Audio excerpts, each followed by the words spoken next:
You ask Tiger to solve. This deals with linear equations with one unknown.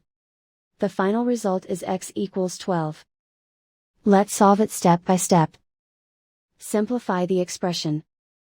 Expand the parentheses. Simplify the arithmetic.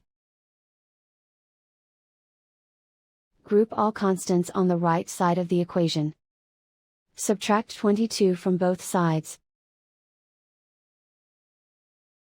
Simplify the arithmetic.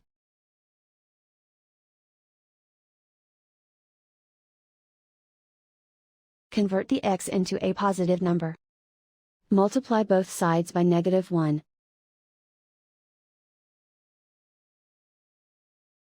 Remove the ones. Simplify the arithmetic. And so the final result is x equals 12.